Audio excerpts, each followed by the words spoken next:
seventh Sunday in the season of Easter. It's the last Sunday. Next week we move into the season of Pentecost.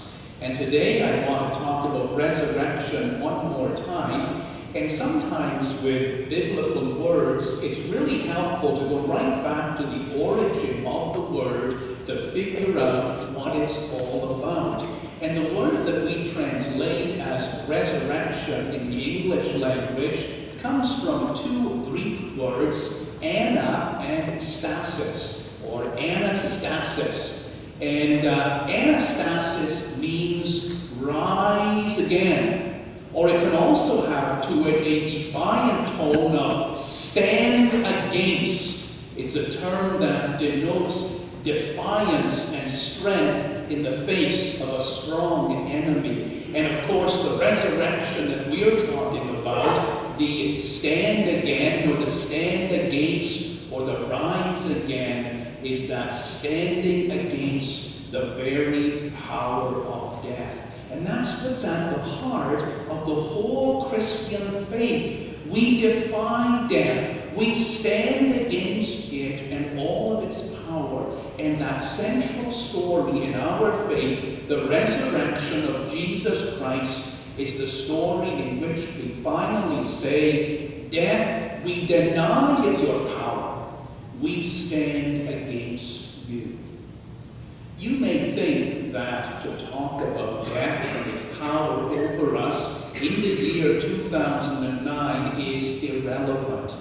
Death was something that concerned the people back in David's day or in Jesus' day because they were totally surrounded by sickness and famine and disease, and they had no power against death. But today we don't fear death. We have so much good technology to protect us and advanced medicine to cure us. We aren't afraid of death, right? And yet the truth comes through. We are just as subject to the awesome power of death today as they were in the time of David or Jesus. David, in the passage today, speaks about death, and he says, death is all around me in all of its forms, and yet God is my salvation. And in that passage from John, Jesus knows that his earthly life is coming to an end, so he begins to pray to God, but he does so openly and loudly so that his disciples hear him. And what he says to God in a way that his disciples overhear is this: my life is coming to an end, O Father, but I have given my disciples all those good things they need so they can stand against death. And I hope that they will do that. Jesus stood against death, and David stood against death. And in the year 2009, death is still the most overwhelming and frightening thing in the world, and the church still stands against death. And Paul has said, death is the final enemy, but we conquer death. Why is death so terrible?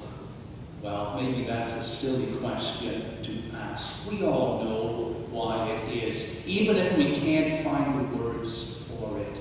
Death diminishes us. Death devalues us. Death eventually destroys every one of us. It makes a mockery of us. Death is relentless. Death ultimately hurts all people, and whether you are a prince or a king or a president, whether you are a multi-billionaire or whether you are a peasant with nothing, you know that ultimately you have no strength against your own death or against the death of your loved ones. And when death comes, it hurts. It crushes us.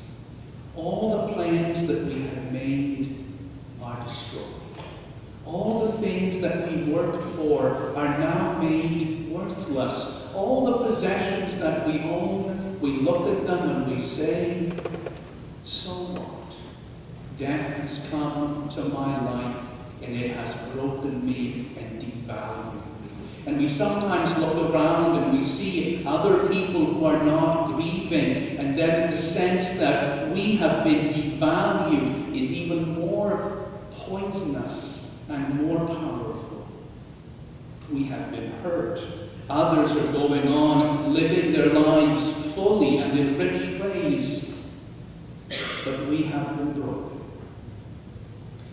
Death, in the private and personal way, obviously has to it a terrible sting.